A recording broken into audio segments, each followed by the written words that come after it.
Greetings, everybody, and welcome Olá a to todos, bem-vindos ao Stories to Watch do World Resources Institute.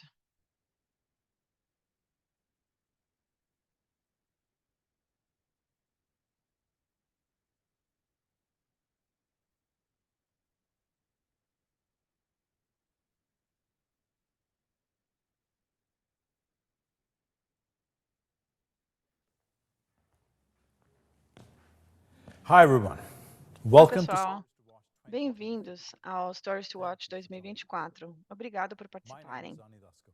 Meu nome é President Annie and Dasgupta, CEO eu sou of the World presidente e Resources CEO do World There are Resources nearly 2,000 Institute. of us spread across Somos 5 quase continents, 2.000 de nós em working 5 with our partners to continentes, solve the trabalhando com world's parceiros toughest para challenges resolver in the os intersection problemas of mais people, difíceis do mundo nature, and climate. entre pessoas, Every natureza January, e clima. we gather experts to E identify the nós biggest temos shifts and especialistas critical para decisions identificar as that will be made principais this year mudanças e that impacts decisões our work essenciais desse and ano the que world. impactam o nosso trabalho e o mundo. We hope these stories will not only Esperamos que help you essas understand histórias what is ajudem vocês happening não and só a reinforce, entender o que está but why. acontecendo, mas And por most quê. importantly, E mais how it importante connects também, to the bigger picture. como isso se conecta We a know essa the imagem WRI maior do didn't mundo. start Com with a facts and WRI, figures. nós So here are começamos com 3. fatos e números. Então aqui temos First, 3. 2023 Primeiro, was the em hottest year ever 2023 recorded. foi o ano In mais fact, quente the já past 9 registrado. years, Na verdade, all nos hottest últimos years. 9 anos foram Climate todos os change is mais here quentes. now.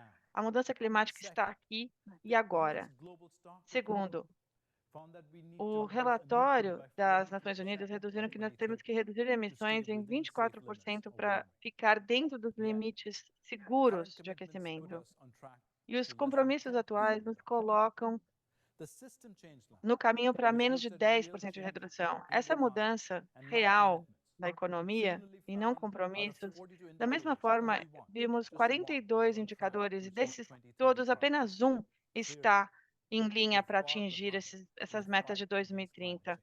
Então, estamos Third, muito atrasados nessa luta contra o 2023 clima. saw exponential Terceiro, progress in 2023 electric viu um mobility and progresso renewable energy, exponencial em bringing mobilidade every sector elétrica to e reach a tipping energia point like this renovável. to unleash Precisamos a chegar new era of low num carbon novo prosperity. ponto para ter If we make mais the right choices prosperidade to de shift baixo the carbono. Se system fizermos as that makes our escolhas certas para economy mudar o we sistema can course da correct. nossa economia, nós The real podemos corrigir question esse is, curso.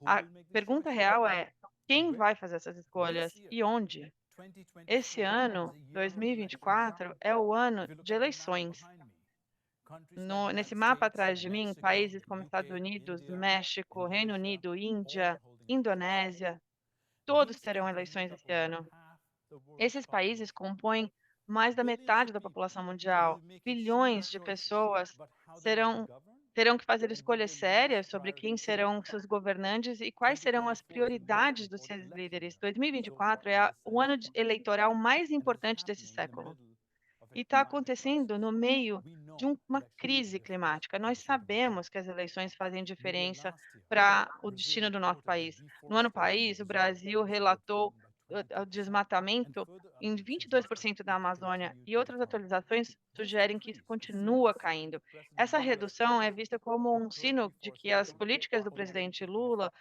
para One of reduzir our os sources watched desmatamentos last year. já estão tendo efeito. Uma The das good nossas news histórias do ano is that passado. nearly every A country boa views notícia é que climate quase change todo o as país a agora vê serious a threat mudança that climática must be como uma tackled. ameaça séria In que December, deve ser we saw the tratada powerful collective seriamente. Em action dezembro, nós of the vimos o world poder stage das ações at coletivas COP28 in Dubai.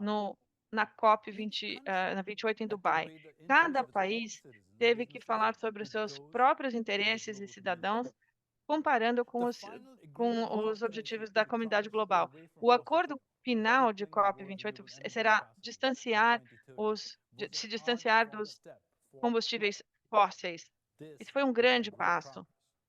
Isso parece que é um grande progresso. However, No entanto, global agreements don't always os result in acordos real globais change. nem sempre resultam em mudanças Success reais. actually depends on the O national sucesso policies and depende, na decisions verdade, that das turn them into políticas e action. decisões nacionais que os tornam em I've ações. just come back from India, where I grew up. Eu acabei de voltar da Life Índia, there onde is eu changing cresci. fast.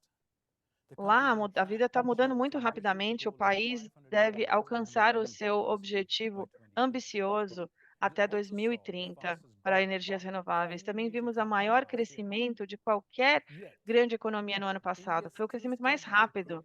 E a Índia ainda tem dificuldades para criar empregos para a sua força de trabalho jovem e atender às necessidades da população para pessoas urbanas e rurais. Em breve, 900 milhões de indianos elegerão um novo governo.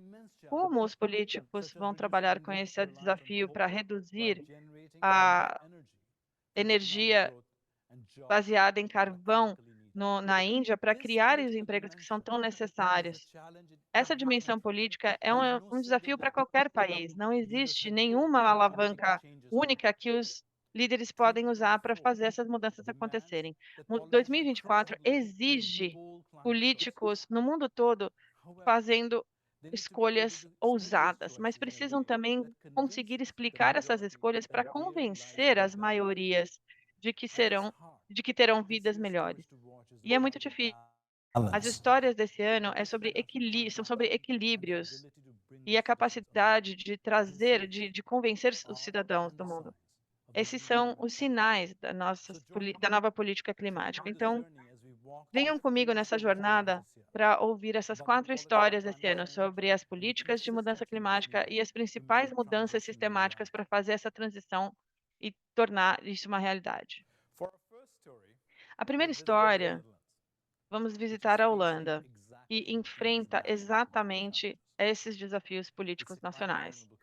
É um país vulnerável climaticamente, com centenas de anos administrando a sua relação com a natureza.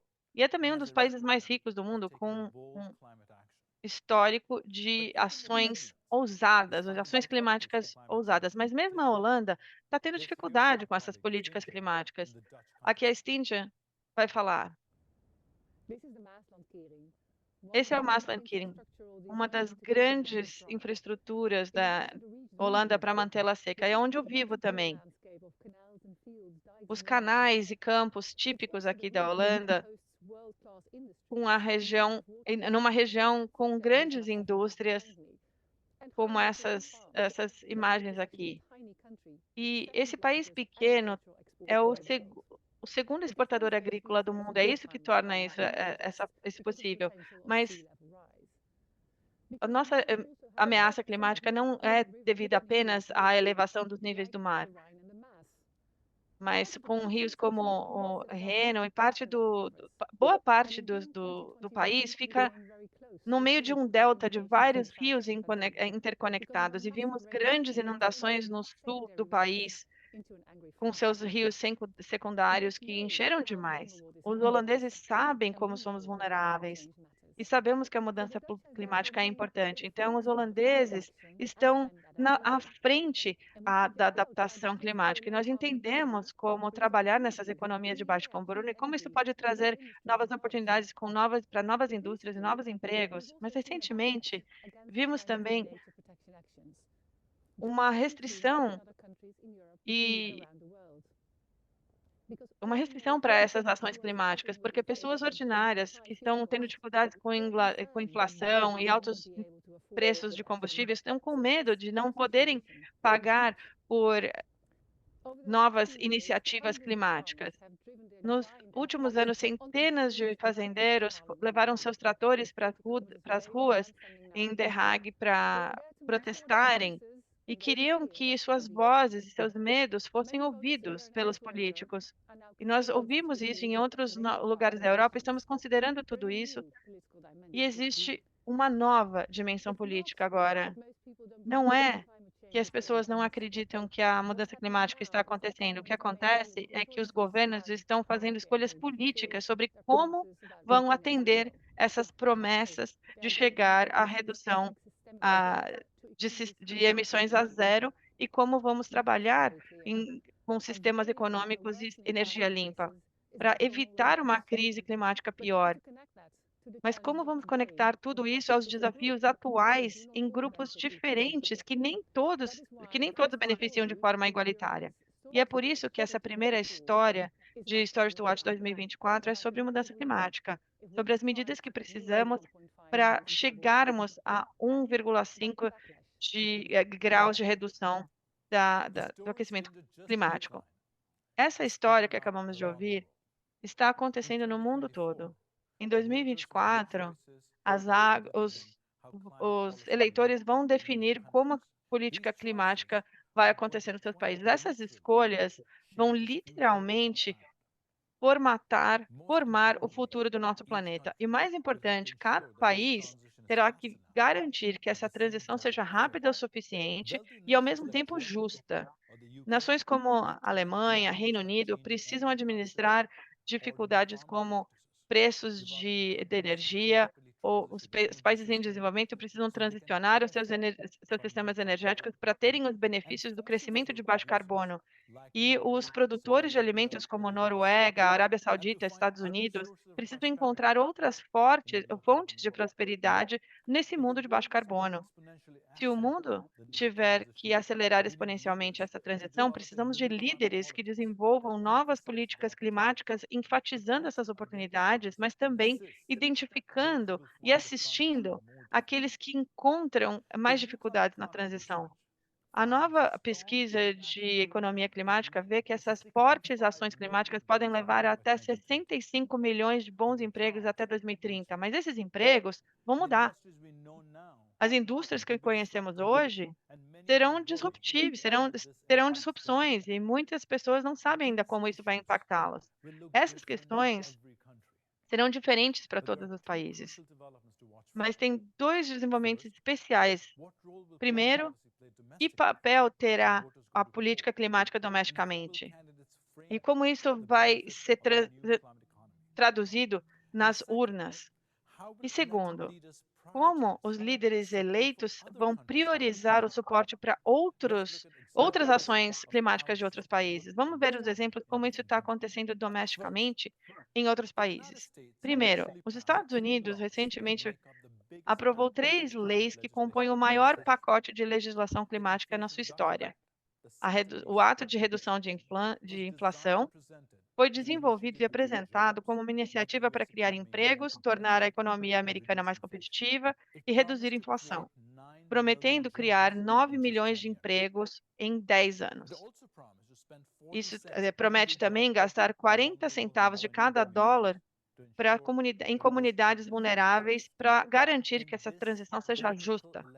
E nesse ano tão crítico de eleições, o mundo vai ficar observando como essas oportunidades econômicas serão transferidas para os eleitores. Se essas promessas de uma nova economia climática num mundo seguro vai engajar os eleitores ou vai mudar o que essa transição significa para eles. Segundo, na Indonésia, a Indonésia negociou 20 bilhões de dólares para parceria de transição energética com países parceiros, prometendo mudar a sua economia da dependência de combustíveis fósseis.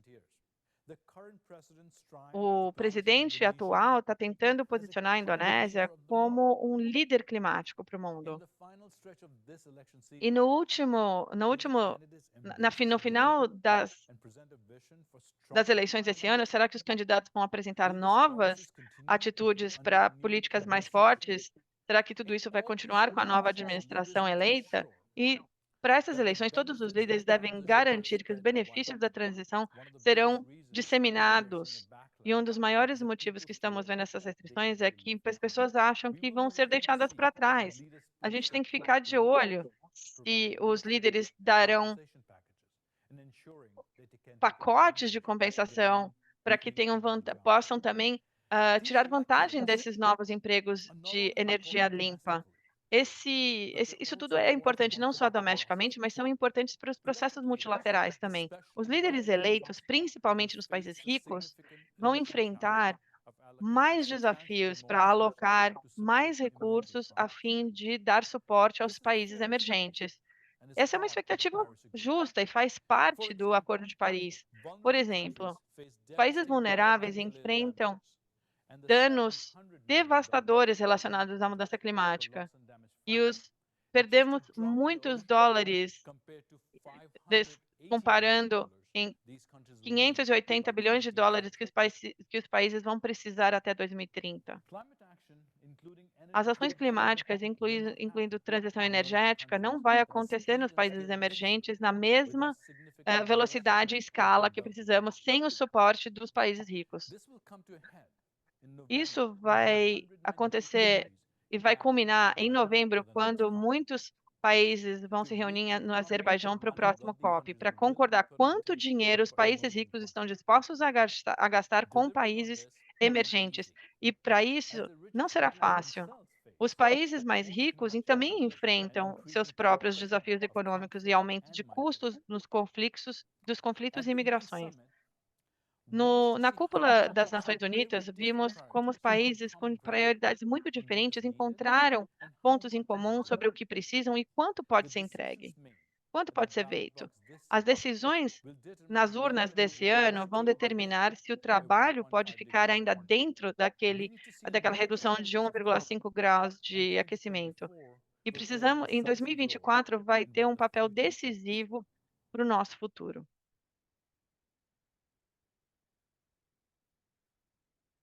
Our second story Nossa is one segunda that we do história not think enough about when we think é about uma que climate change. não damos muita Shift atenção in quando food pensamos em and mudança land systems. climática.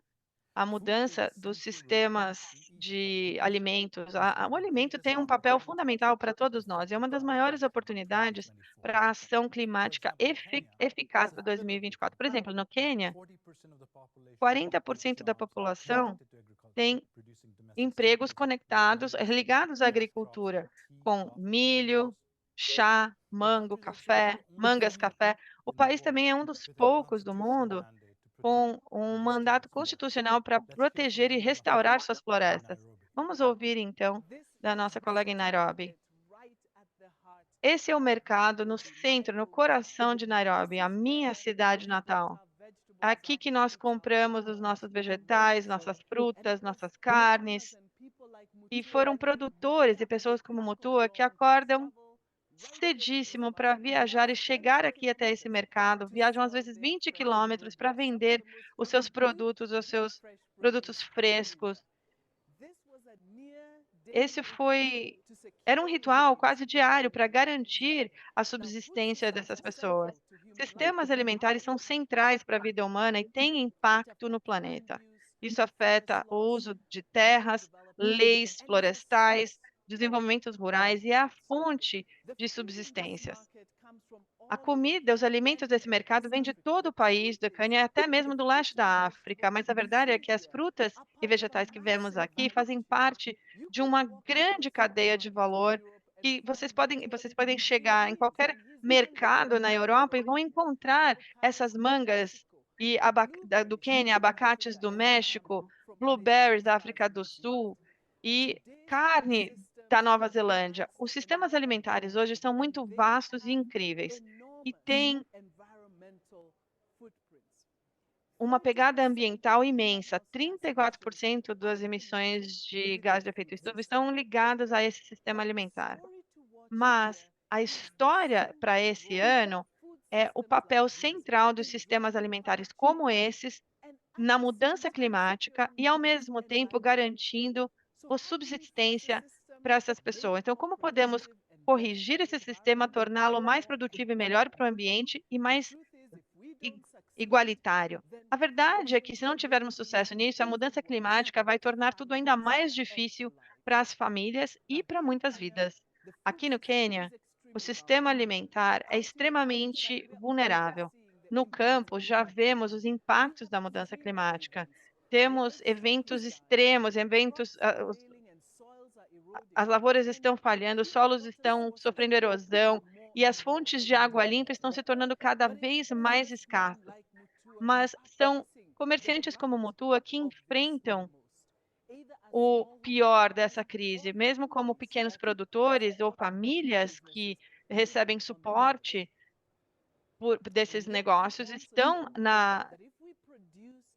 estão sofrendo, mas sabemos que se nós pudermos produzir diferentemente, proteger as terras, reduzir desperdício e restaurar as terras, podemos criar uma grande contribuição contra a mudança climática. Práticas que melhoram a agricultura e a segurança alimentar vão garantir que mais produtores possam restaurar terras importantes. É por isso que os sistemas alimentares é a segunda história para a WRI para 2024. Essa foi a Wandira, em Nairobi. Sistemas alimentares conectam pessoas, natureza e clima em todo o país, em qualquer país do mundo, mas o sistema atual é disfuncional por 3 motivos. Primeiro, não está alimentando as pessoas do mundo. Não conseguimos alimentar todos. Mesmo com todos os nossos esforços, mais de 700 milhões de pessoas enfrentam a fome.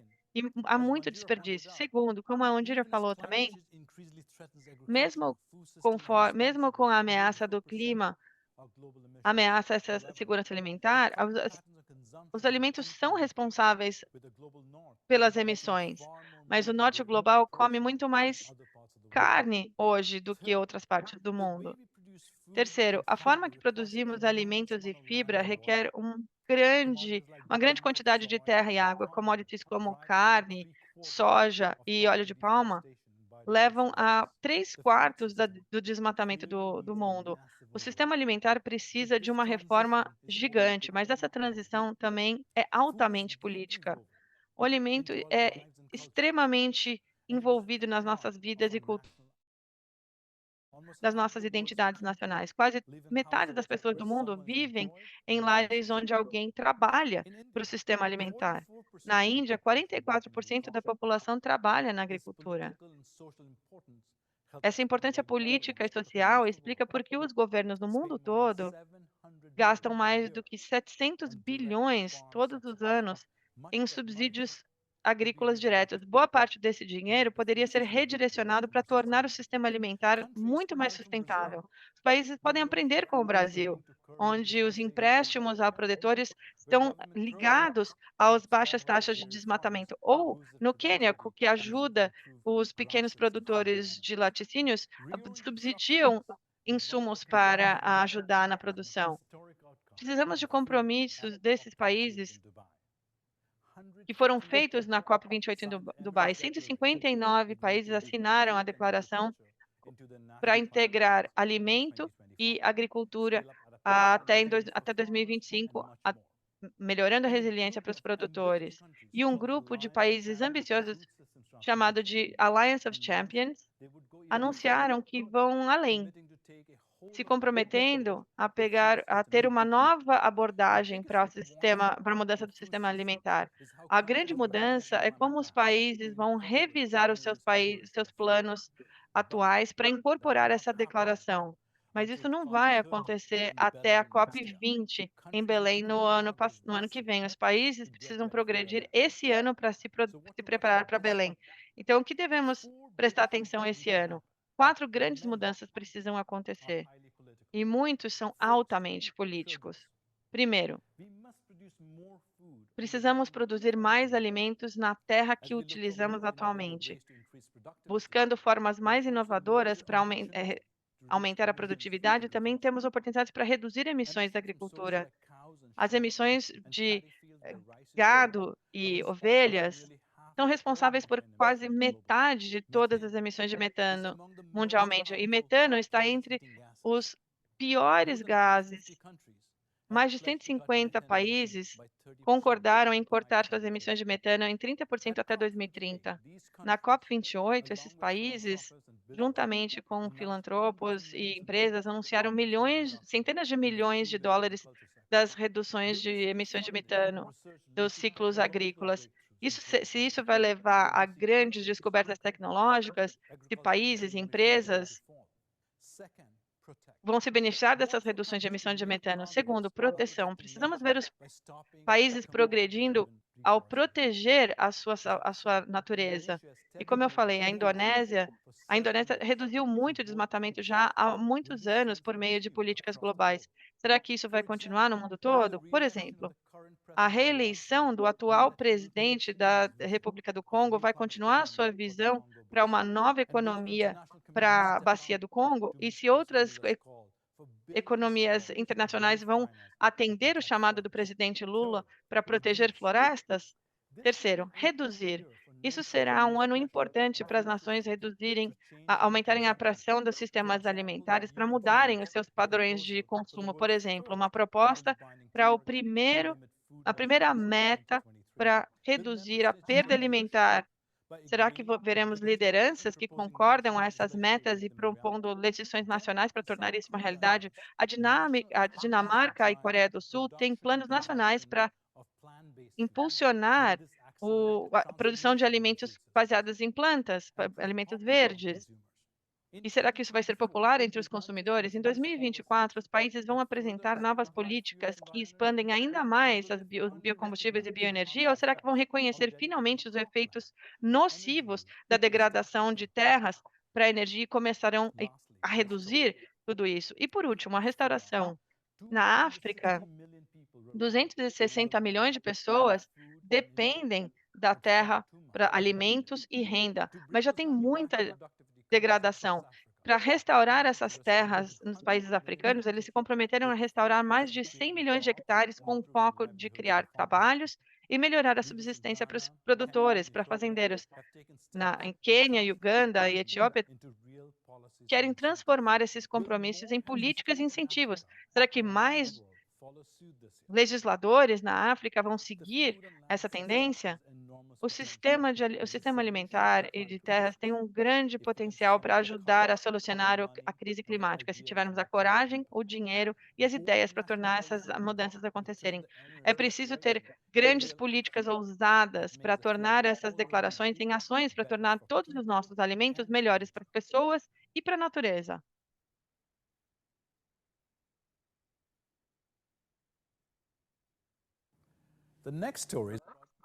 A próxima história é sobre energia. Já há muitos anos, a mudança climática, essas discussões têm foco na transição energética, pelos motivos certos. 75% das emissões globais vêm da queima de combustíveis fósseis, mas não vimos muita atenção aqui nas nossas redes que entregam energia para os usuários. Não podemos descarbonizar o setor de energia sem melhorar a nossa rede energética. Isso engloba grandes investimentos, políticas e tecnologia. Os Estados Unidos fez muitas promessas para descarbonizar o seu sistema energético, mas também tem os maiores desafios do mundo. Vamos ouvir da Jenny Chen, que está ali perto de Washington, nos Estados Unidos. A eletricidade é realmente essencial para a economia moderna e a redução de gases de efeito estufa melhora a segurança humana e melhora também oportunidades econômicas. Em termos da transição para energia limpa, a maior parte das pessoas pensam em turbinas de vento e veículos elétricos, que são todos importantes, mas o que falta se a eletricidade é essencial, a rede de transmissão são as artérias essenciais conectando a energia limpa às pessoas que precisam dela.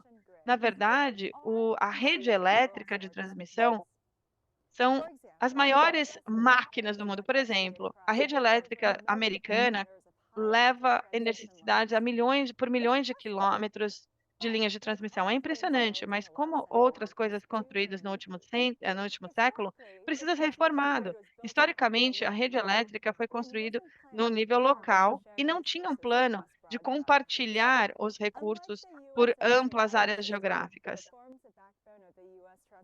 As rodovias são a coluna dorsal do transporte nos Estados Unidos, mas faltam algumas ligações, alguns elos de ligação. Isso é importante quando uma região tem escassez de energia por conta de eventos climáticos extremos, tempestades. Além disso, a energia de baixo custo, com baixas emissões que não dependem de combustíveis, também pode ser compartilhados com vizinhos, dependendo em quem detém aquela energia. Estamos aqui na região metropolitana de Washington, mas essas necessidades de infraestrutura acontecem no mundo todo. Por exemplo, a geração de energia solar domina durante o dia e no verão. Tem mais vento à noite durante o inverno e as hidrelétricas podem armazenar energia para a utilização posterior. Além disso, como compartilhar os benefícios de transmissão sejam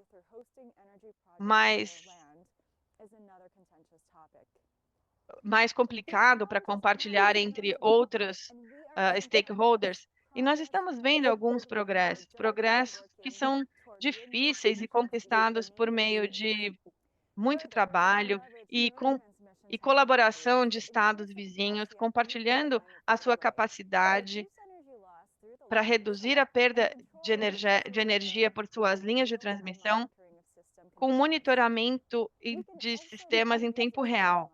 Também podemos melhorar a transmissão da eletricidade, como elas são criadas entre as regiões. Temos várias soluções para construir maior capacidade para transportar energia limpa usando menos recursos e terras. É essencial modernizar a nossa rede elétrica para permitir a troca de energia limpa, confiável, e é por isso que a rede elétrica é uma história importante para 2024. Essa foi a Jenny Chen, ali perto de Washington, D.C.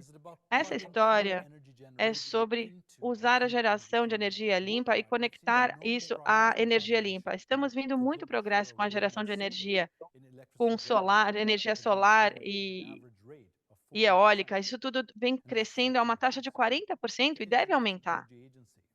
A Agência Internacional de Energia diz que os renováveis devem ser a maior fonte de energia do mundo nos próximos anos. Isso é uma boa notícia, mas para atender a meta de 1 grau e meio, temos que melhorar a energia limpa, triplicando a capacidade de energia limpa global até 2030. As redes elétricas são principalmente importantes para os renováveis.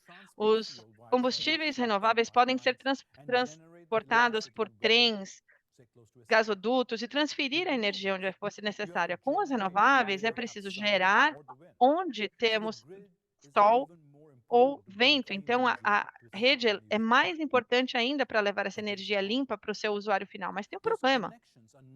Essas conexões não estão acontecendo na velocidade ou escala necessária. 18 milhões de quilômetros de novas redes elétricas serão necessárias até 2040 para atender essas metas de energia limpa. E a transição vai continuar ineficiente se isso não for feito. A história da rede elétrica é tão relevante no sul global. Na África, mais de 60% das pessoas estão ligadas a essa rede elétrica nacional. Isso acontece por todo o continente. Como vocês podem ver aqui nesse mapa, a África do Sul tem 89% de conexão, mas é muito diferente no Níger, por exemplo, com apenas 16%. Em 2021, 41% de toda a eletricidade, toda a energia produzida na Nigéria, país com maior PIB na África, vinha de geradores privados. Isso é super caro, horrível para o ambiente e ameaça a saúde das pessoas. Então, precisamos de energia mais segura, com menos custo, eliminar os geradores para ter um ar mais limpo. Mas existe um desafio político muito grande. As redes elétricas têm um altíssimo custo e pode levar muitos anos antes desses benefícios do investimento sejam percebidos, porque a rede elétrica faz parte do sistema e tem que ser combinado com outros elementos, como políticas complexas que regulam também o mercado de energia. Às vezes, atravessando fronteiras e jurisdições, nós sabemos que projetos caros de longo prazo que requerem investimentos significativos, juntamente com políticas, são muito difíceis para os políticos, mas as escolhas orçamentárias sobre redes elétricas feitas agora podem definir os benefícios por muitas décadas no futuro. Os pesquisadores dos Estados Unidos descobriram que um investimento de 98 bilhões de dólares em transmissões, armazenamento, poderia gerar até 165 bilhões nos primeiros 5 anos. Então, o que devemos prestar atenção em 2024? Primeiramente, Veja como países individuais e seus líderes priorizam os maiores investimentos. Por exemplo, o Uruguai investiu mais de 1 bilhão para modernizar a sua rede elétrica. Em apenas uma década, a eólica passou de uma geração para 1/3, com a hidro ainda sendo a principal fonte. Como eles fizeram isso? Eles se comprometeram ao projeto e construíram uma estrutura de suporte para as leis e regulamentações. Os mercados foram regulados para produzir melhores incentivos, e isso resultou em uma energia mais limpa e mais barata. E eles conseguiram reduzir os seus preços de energia. Será que outros países vão também fazer investimentos como o Uruguai? Segundo, busquem também projetos multijurisdicionais para conectar os eleitores. Isso torna os projetos mais eficientes e pode reduzir as emissões de carbono em 10%. Mas essas cooperações podem ser mais difíceis politicamente. Na Ásia, 3% da energia atravessa fronteiras.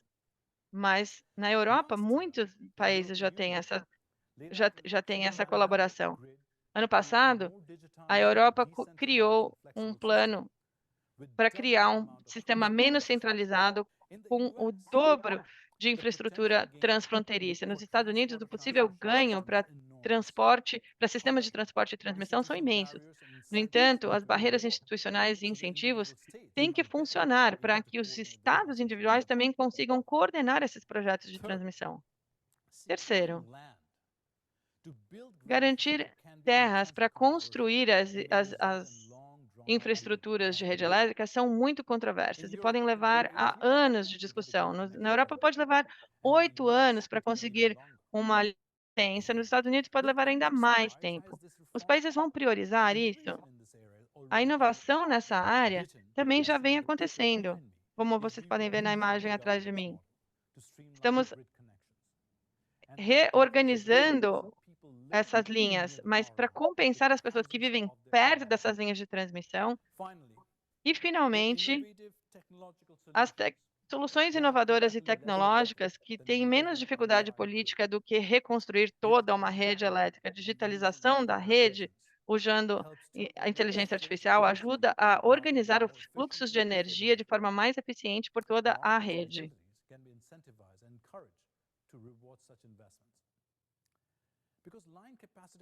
Porque a capacidade da linha pode depender de condições climáticas, o monitoramento das temperaturas pode ajudar a otimizar esses fluxos também. No Texas, mudar os fios de quase 400 quilômetros da rede elétrica dobrou a capacidade e cortou as perdas de eletricidade em 40%. Isso trouxe benefícios tanto aos consumidores quanto ao meio ambiente.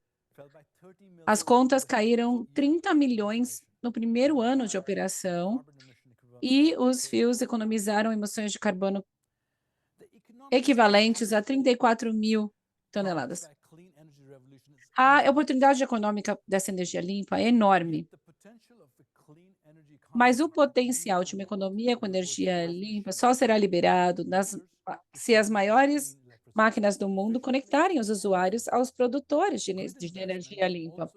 O investimento na rede também vai permitir endereçarmos os medos com a insegurança energética, que só cresceram com a guerra da Ucrânia. Mas alguns acreditam que mais investimento nos combustíveis fósseis vão aumentar essa segurança, mas isso vai aumentar o risco de longo prazo para a economia, vai destruir a natureza, vai piorar a nossa saúde e causar mais danos ao meio ambiente. Redes elétricas melhores são um ciclo virtuoso de maior demanda por eletrificação e um maior fornecimento de energia limpa. As escolhas que precisam ser feitas pela liderança, pelos governos. Eles precisam se comprometer com dinheiro, com parcerias público-privadas, trabalhando com a sociedade civil e com as ONGs, para criar soluções. Mais uma vez, a política e a liderança importarão aqui.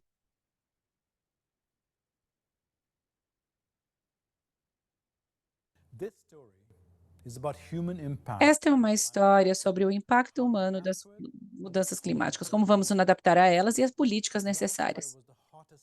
O ano passado foi o ano mais quente já registrado, e o calor mata as pessoas. é um matador silencioso que passa despercebido e isso torna as coisas ainda mais difíceis politicamente. As cidades da Índia estão muito vulneráveis a esse calor. Metade da população vive em assentamentos informais. Essa é a Charles, que vai nos contar mais sobre essa história. Estamos em Rajnagar, é um estado industrial na área de Bangalore. Como vocês podem ver, a atividade só cresce. Tem construção ali.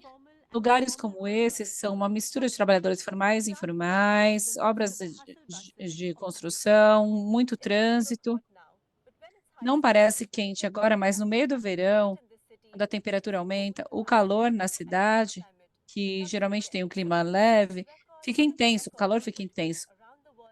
Várias ondas de calor, estamos tendo várias ondas de calor. Graças à mudança climática, o problema só vai piorar.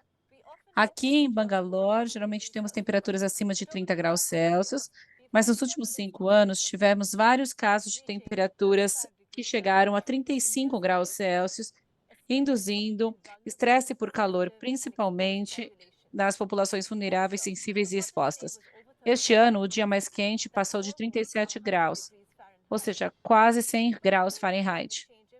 Quando pensamos nos impactos da mudança climática, é fácil pensar em desastres como furacões, ciclones, incêndios espontâneos e aumento no nível do mar. Mas as ondas de calor são um matador silencioso, que levam a eventos extremos. O impacto do calor e as mortes causadas por ele geralmente são ocultos, difíceis de contar, o que diminui a saliência política.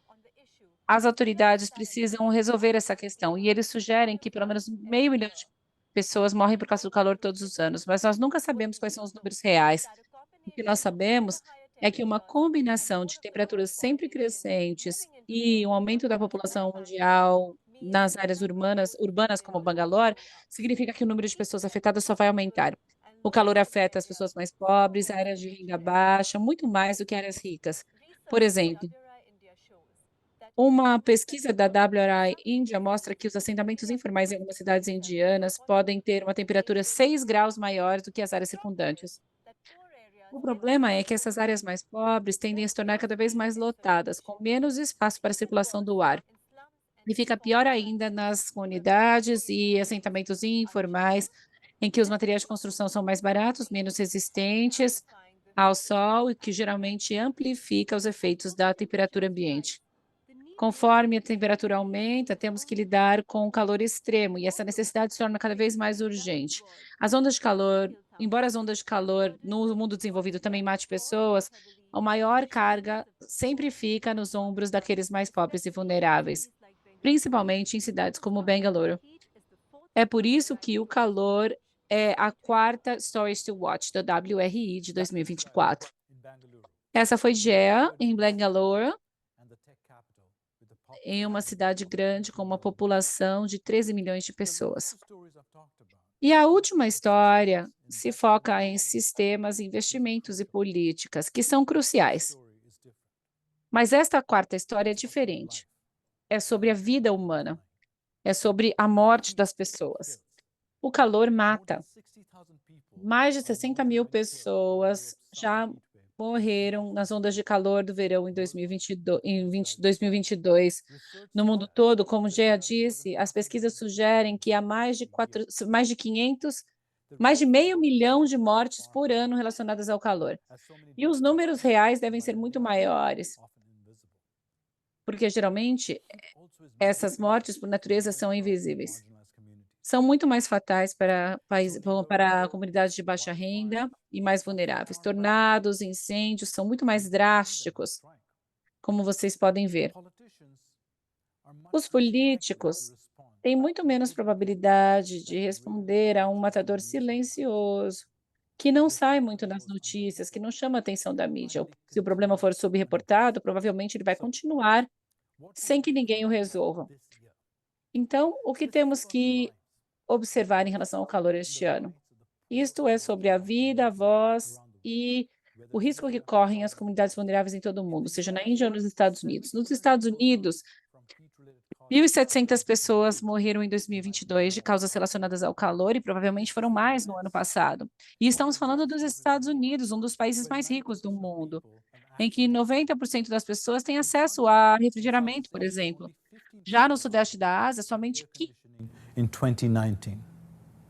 The elderly, outdoor workers, and people with no access to cool air are at greatest risk. The next things to watch for in the story is how cities and local governments deal with this issue. Politics at this level tends to be more pragmatic and focus on solutions rather than ideology. And big cities are often ahead of national government. City leaders at this level of government are getting much needed Os attention. líderes nesse nível estão tendo muita atenção da comunidade. No summit da COP28 no ano passado, tivemos que incorporar novas ações, ou seja, grupos comunitários e de base, governos juntos, como fizeram, e entre outros passos, plantaram árvores, pintaram tetos de branco. Isso fez uma grande diferença, principalmente para as mulheres que geralmente trabalham em casa. As ações locais trabalham muito bem com boas coordenações em diferentes níveis do governo, se poderão influenciar os códigos de construção ou não. E eles não podem avançar. Será que os governos provincianos locais vão se coordenar para ter o maior impacto? Terceiro, busquem políticas que encorajem o uso do design, materiais alternativos e soluções para resfriar os bairros e as cidades. Essas soluções geralmente são menos controversas politicamente e não aumentam a energia usada nas operações. Como ouvimos Jeff falar, as escolhas de materiais e estruturas podem fazer uma grande diferença nesse calor urbano. E o resfriamento passivo pode ter um papel muito importante, permitindo que o ar flua e reduzindo a temperatura. Além disso, soluções como plantar árvores também podem ter um grande efeito de resfriamento. Por exemplo, em Medellín, na Colômbia, a cidade plantou mais de 800 mil árvores em corredores verdes, ajudando a reduzir a temperatura em 2 graus na cidade.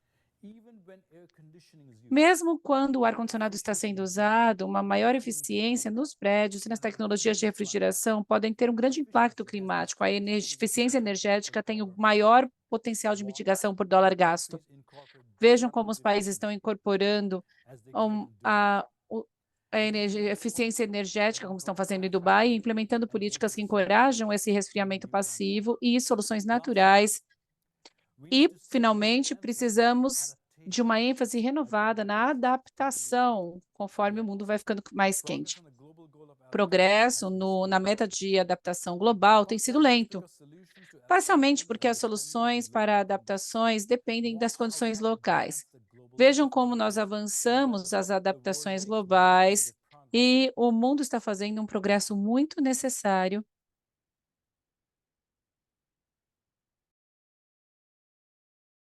Working with civil society and local Temos que communities. trabalhar com a sociedade civil e com as comunidades locais,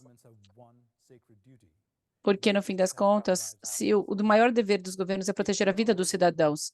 Em todo o mundo, milhares de pessoas estão morrendo por causa dos impactos das mudanças climáticas, e esse problema só vai piorar, porque o mundo está ficando cada vez mais quente. Os mais pobres e os mais marginalizados são os que mais sofrem desses impactos, como, por exemplo, do calor. São famílias que têm pouco acesso à refrigeração e são forçadas a trabalhar em ambientes externos, num calor extremo, para alimentar suas famílias. Essas são as mesmas pessoas que fizeram muito pouco para criar o problema. Soluções eficazes já existem, mas só vão funcionar se os governos locais trabalharem junto com as comunidades para criar soluções hiperlocalizadas e os governos no nível nacional trabalhem com as cidades para dar suporte a essas ações, como vimos em Medellín.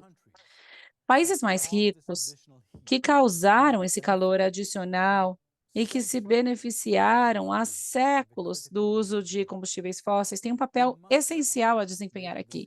Eles precisam se manifestar para dar suporte aos países vulneráveis e fazer investimentos em adaptações.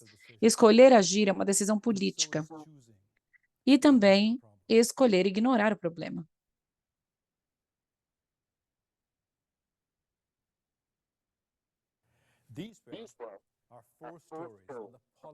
Então, estas foram nossas 4 histórias sobre a política de como responder a esse grande desafio existencial que temos na nossa era. O desafio político é criar vias nacionais que são necessárias, de acordo com a ciência, com o que a ciência nos diz, para limitar o aquecimento global a 1,5 grau. Isso inclui mudanças históricas, mudanças no sistema no qual se baseia a nossa economia e nossa prosperidade. O impacto da mudança climática está sendo distribuído de forma injusta. E os benefícios da mudança climática também podem ser distribuídos de forma injusta, mas não precisa ser assim. As escolhas importam. Se tivermos sucesso, o resultado vai ser uma transformação total para as pessoas, para a natureza, para o clima.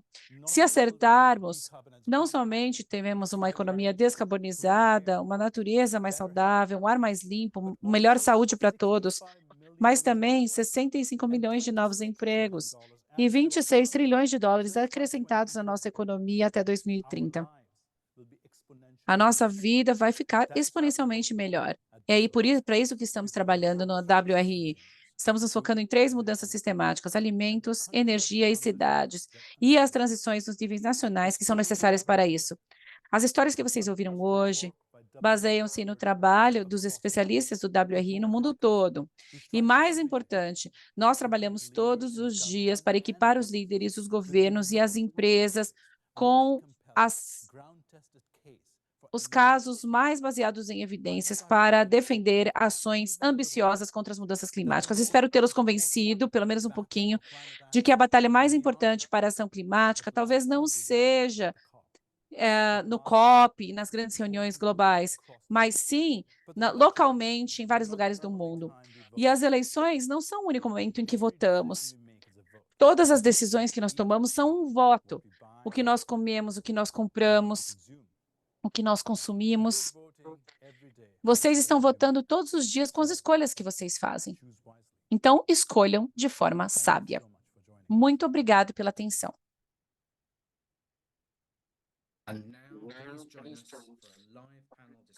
Agora teremos uma discussão ao vivo, liderada por Annie Descopta, presidente e CEO do World Resources Institute.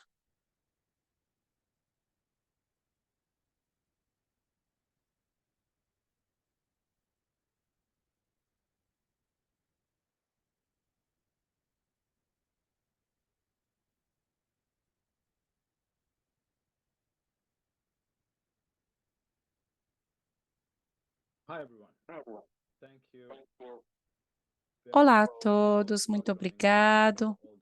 Obrigado por todas as perguntas que enviaram. Sejam bem-vindos à nossa sessão de perguntas e respostas. Vocês podem enviar as suas perguntas usando o botão do Q&A na barra inferior.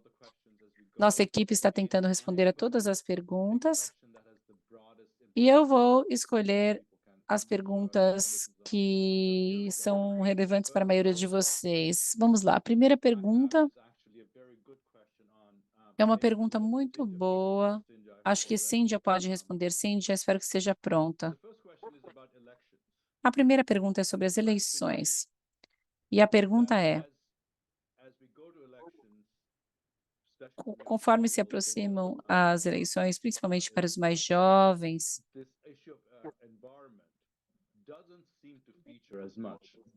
o meio ambiente não parece ser um foco tão grande quanto queríamos. Por exemplo, temos eleições na Indonésia em breve. Será que isso quer dizer que somos indiferentes a essa questão nas eleições? Como você responde, Cindy? Cindy é a nossa diretora, vice-presidente, diretora regional da Europa. Obrigado, Annie. Obrigado pela ótima pergunta. Se as políticas climáticas não ajudam a responder às preocupações diárias das pessoas, eu acho que esse é um dos fatores que descreve e explica por que esse assunto não surge tanto nas principais preocupações no contexto das eleições. Mas políticas inteligentes podem sim atender a essas necessidades. Por exemplo, acesso à energia com preços acessíveis, criação de novos empregos, como você disse. Também diminuir a quantidade de resíduos. Tudo isso, conforme as políticas são criadas, se elas tiverem as necessidades das pessoas em mente, com certeza isso vai se tornar mais parte desse diálogo, como atender essas necessidades urgentes que as pessoas têm no mundo todo. E também temos que nos certificar que, independentemente das políticas, elas não podem beneficiar somente as pessoas ricas. Existem divisões em todos os países, essas divisões estão ficando cada vez maiores, e isso também determina os resultados das eleições. Por exemplo, se os benefícios fiscais vão para um carro elétrico caro, Em muitos países, isso quer dizer que as pessoas pobres estão transferindo riqueza para os ricos. Então, podemos ajudar as pessoas de baixa renda fazendo os investimentos para que eles possam isolar seus domicílios e reduzir sua conta de energia. Então, temos que encontrar as pessoas onde elas estão, nas suas preocupações diárias. E as políticas climáticas têm que contribuir para mais igualdade e menos desigualdade nos países. Um exemplo, quando você era ministra da infraestrutura da Holanda, você fez algo em relação aos carros, certo? Pode contar um exemplo para a gente? Sim, esse é um exemplo que eu sei, conheço muito bem. Estávamos no meio de uma negociação para nossos acordos nacionais climáticos. Tínhamos o governo de coalizão na Holanda, então sempre estamos negociando com 4 partidos e demorou cerca de 7 meses para chegar a um plano econômico climático e eu era responsável por descarbonizar o transporte. Queríamos o pacote mais barato, certo? Com que envolvesse menos dinheiro dos contribuintes. E o pacote que nós criamos cometeu um erro de fornecer subsídios para que as pessoas comprassem carros elétricos que eram caros. E as pessoas acharam que isso era injusto. Estávamos transferindo o dinheiro dos mais pobres para os mais ricos. Então, nós redesenhamos esse pacote e colocamos um teto bastante rigoroso no tipo de carro que você poderia comprar com subsídio. Somente carros de classe média receberiam de subsídio. Porque se você pode comprar um Tesla, você não precisa de subsídio do governo. E nós pegamos o dinheiro e criamos subsídios para carros elétricos usados, seminovos, para que as pessoas sentissem que aquele benefício era para eles também. Mesmo que eles não pudessem comprar um carro novo amanhã, os carros usados estariam no mercado quando eu for comprar. O meu próximo carro já terá carros seminovos elétricos. Então, temos que pensar, as pessoas estavam mais pensando na questão da igualdade do que no preço. Então, essa é uma experiência pessoal minha que eu acho muito interessante. Muito obrigado, Cinti. A segunda pergunta é uma pergunta bem diferente e muito boa também. A pergunta é: as práticas tradicionais dos povos indígenas contribuíram para os esforços de conservação por muitos anos. Qual é o benefício que os indígenas receberão com essa transição? A palavra transição não estava na pergunta. Eu gostaria de pedir para Susan Chamba e Adriana Lobo responderem. Susan Chamba é a diretora da WRI na África. Ela trabalha em campo com várias jurisdições, da região. Susan, pode começar. Muito obrigado, Annie. É uma excelente pergunta. E temos que reconhecer que, às vezes, os povos indígenas estão subrepresentados nesses fóruns internacionais, incluindo os fóruns de mudança climática como o COP.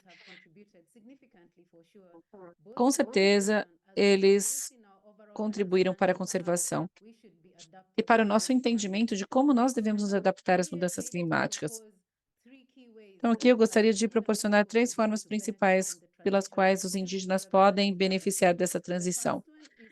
A primeira é com a proteção dos seus direitos e dos seus territórios. Vemos continuamente a invasão de seus territórios em todo o mundo, e isso é algo que nós podemos assegurar que não vai acontecer nas nossas políticas nacionais e globais. Reconhecer, por exemplo, as Nações Unidas têm os direitos das Nações Unidas de povos indígenas, já tem algumas coisas assim nesses direitos, mas isso não está sendo cascateado para os níveis nacional e subnacional. A segunda área é o acesso aos recursos de que eles precisam e também corrigindo as injustiças que historicamente foram impostas às comunidades indígenas. Quando falamos, e você mencionou, por exemplo, a questão das indenizações por perdas e danos. E é claro que isso deve se focar em áreas em que as comunidades já estão sofrendo perdas, mas essa perda não deve ser somente perda de infraestrutura, mas também perda de território, perda de direitos, e os povos indígenas devem ser um segmento-chave, comunidade-chave que deve se beneficiar disso.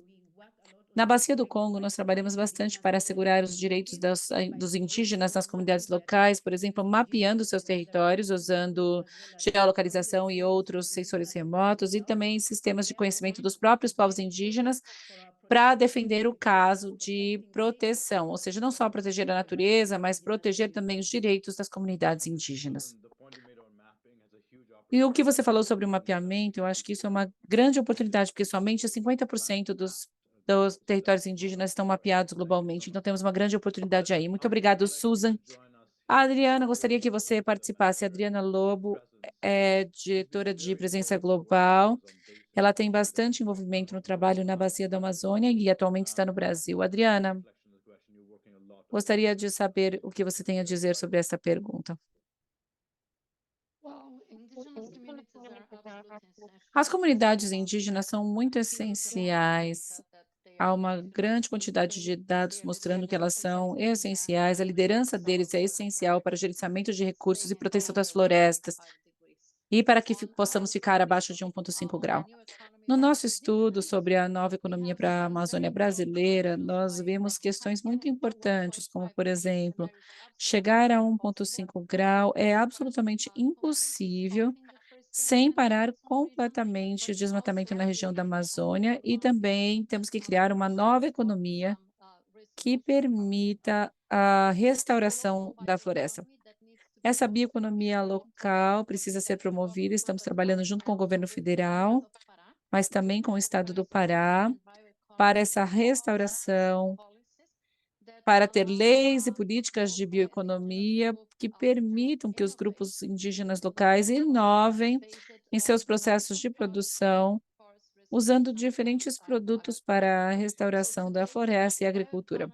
Então, hoje, o setor da bioeconomia já gera 12 bilhões de reais, 2,5 bilhões de dólares em PIB, de acordo com este estudo, mas com investimentos adicionais e principalmente com políticas diferentes, podemos chegar a um PIB anual de pelo menos 38,5 bilhões, ou seja, mais de 4 vezes o número original, criando 833 mil novos empregos. Portanto, é um número enorme de empregos criados nessa região, que é a região mais pobre do Brasil.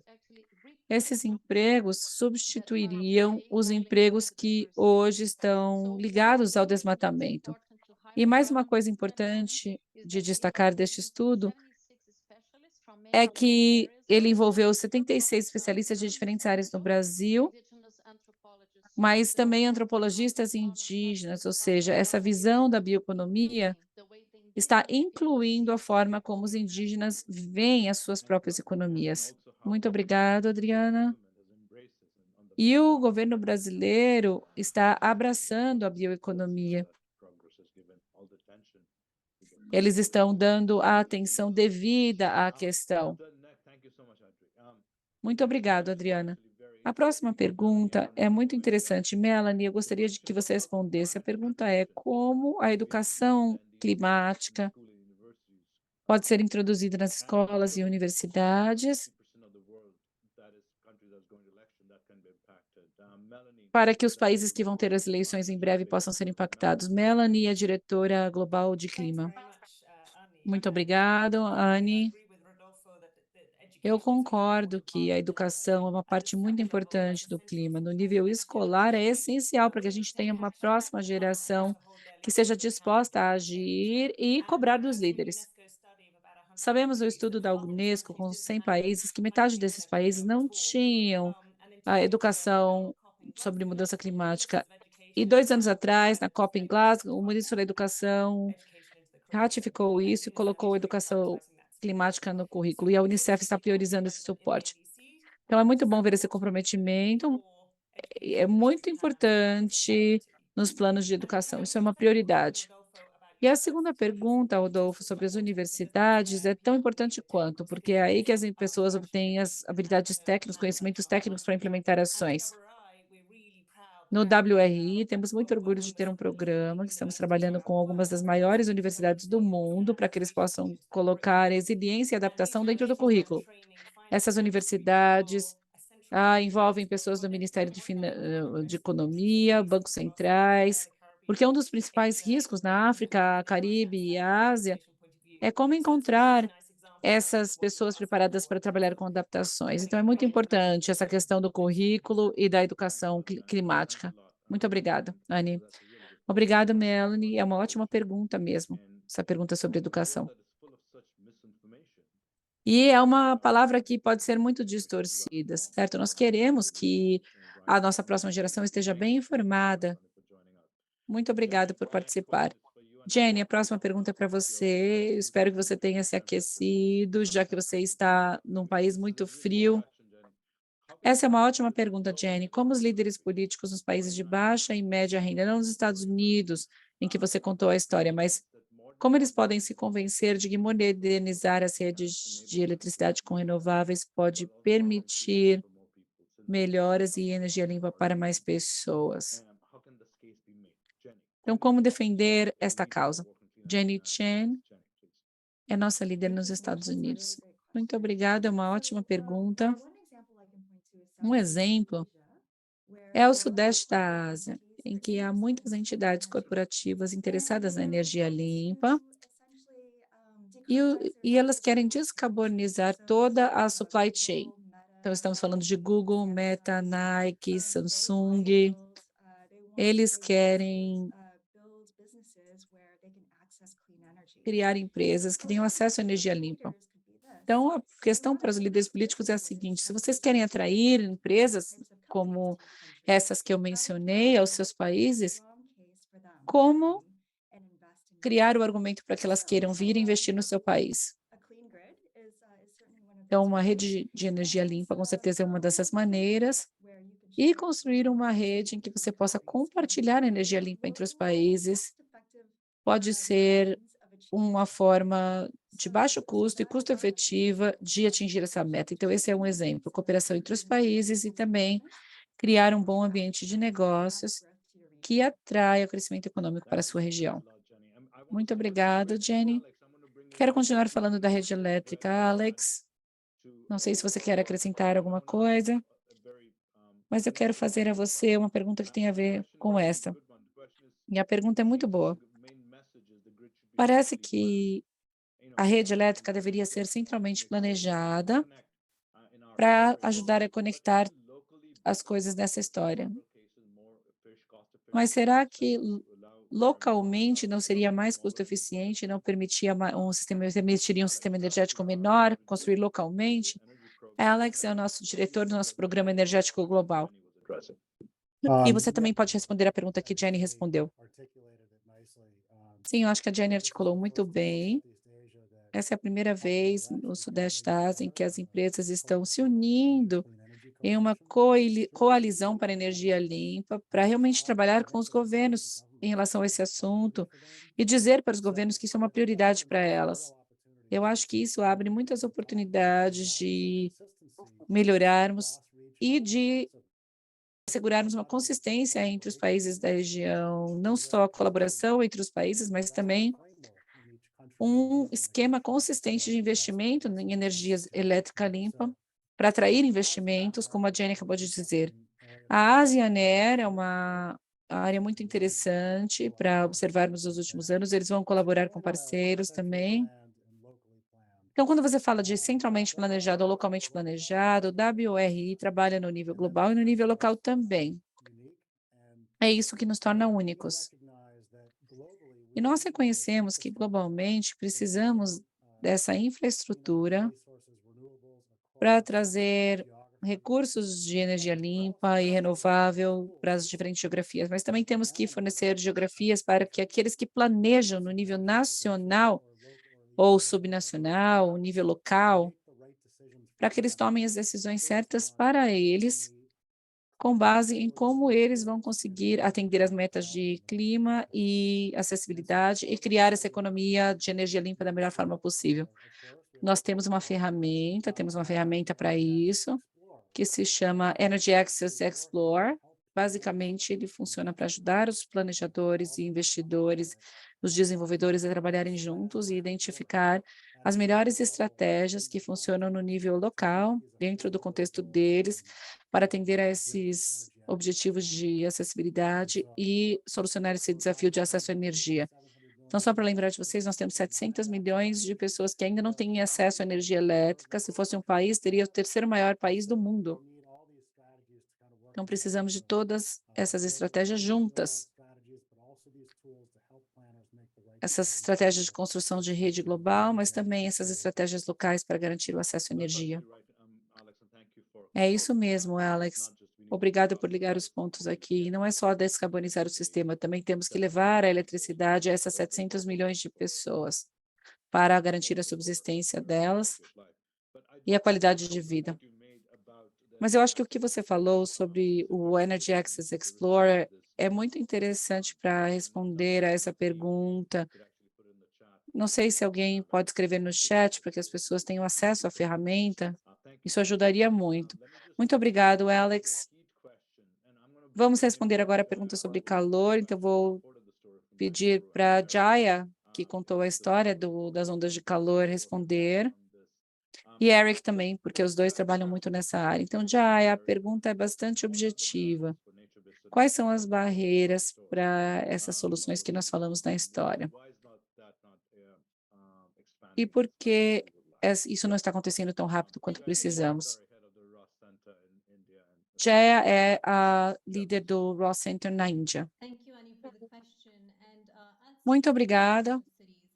Eu vou falar no contexto das cidades e por que essas soluções não estão vingando nas cidades como nós gostaríamos. Tem várias barreiras. Uma é a indisponibilidade de terra.